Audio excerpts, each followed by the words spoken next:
জন বার্লা এত ভোটের ব্যবধানে জেতার পরেও দল কিন্তু তাকে প্রার্থী করেনি। তার পারফরমেন্স নিয়ে বিজেপির মধ্যে একটা প্রশ্ন ছিল। নমস্কার, নিউজ এশিয়া চ্যানেলে আপনাদের স্বাগত।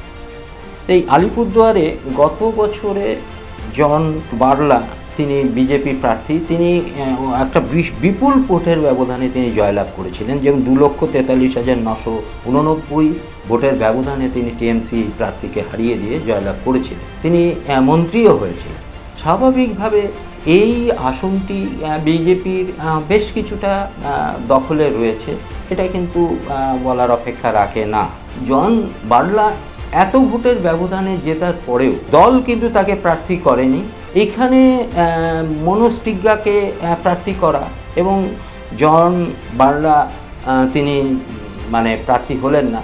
বেশ কিছুটা শোনা গেছিল যে জন বার্লা তিনি নাকি প্রচারে সেইভাবে অংশগ্রহণ করছিলেন না, কিন্তু পরবর্তীকালে দেখা গেছে যে না, তিনি প্রধানমন্ত্রী আসার পরে তিনি ওখানে প্রচারে নেমেছেন এবং স্বাভাবিকভাবে যে তাদের মধ্যে একটা যে তার অসন্তুষ্টি ছিল সেইটাও তিনি কিছুটা সেখানে মেটাতে পেরেছে, এমনকি বিজেপির অন্দর থেকে জানা যাচ্ছে। এবার আরেকটি বিষয়, যেটা কেন তাকে প্রার্থী করা হয়নি বা হলো না, এইটা নিয়ে যখন প্রশ্ন উঠেছিল তখন একটা যে জিনিসটা দলের অন্দর থেকে জানা গিয়েছে যে তাকে সে এত ভোটের ব্যবধানে যখন মানুষ তাকে জিতিয়ে এনেছিল, কিন্তু তার পারফরমেন্স নিয়ে বিজেপির মধ্যে একটা প্রশ্ন ছিল। সেই অর্থে তিনি সেই পারফরমেন্সটা দেখাতে পারেননি।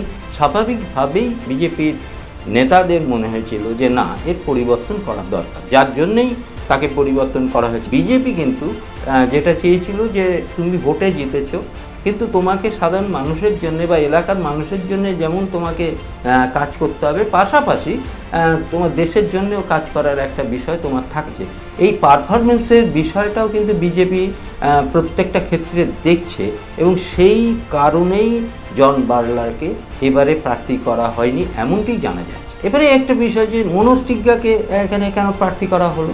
মনোজ টিগ্গার বিষয়টা আপনারা সবাই লক্ষ্য করেছেন যে বিধানসভাতে মনোজ টিগ্গা একটা বেশ কিছু বিরোধী মুখ হিসাবে কিন্তু উঠে এসেছে এবং শুভেন্দু অধিকারীর সঙ্গে তিনি পাশাপাশি থেকে এবং প্রত্যেকটা আন্দোলনে তিনি সামিল হয়েছেন এবং ওই এলাকাকে তিনি যেভাবে এই বিধানসভা যেভাবে বিরোধী মুখ হিসাবে শুভেন্দু এবং মনোজ টিগ্গা যেভাবে একটা উঠে এসেছে, পাশাপাশি দল মনে করছে যে আলিপুরদুয়ার ওই আসনে যদি এবারে যে মনোজ টিগ্গাকে দেওয়া হয়েছে উনি জিতে এলে ওই এলাকার একটা নতুন মুখ সৃষ্টি করতে পারবেন এবং ওই এলাকার যে মানুষের যে সমস্যা, এলাকার যে সমস্যা, সেই সমস্যার অনেকটাই সমাধান তিনি করতে পারবেন, এটা দল মনে করে। অন্যদিকে তৃণমূল প্রার্থী করেছে প্রকাশ চিকি বড়াই, তাকে প্রার্থী করেছে।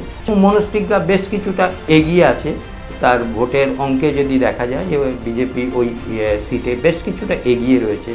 আলিপুরদুয়ার এই কেন্দ্রে টিএমসিকে কতটা ভোটে হারাবে সেটা নিয়েও তো একটা চর্চা ওখানে কিন্তু শুরু হয়েছে। আপনারা আমাদের প্রতিবেদনে সকলে আমাদের মতামত জানাবেন, আপনাদের অভিজ্ঞতার কথা জানাবেন।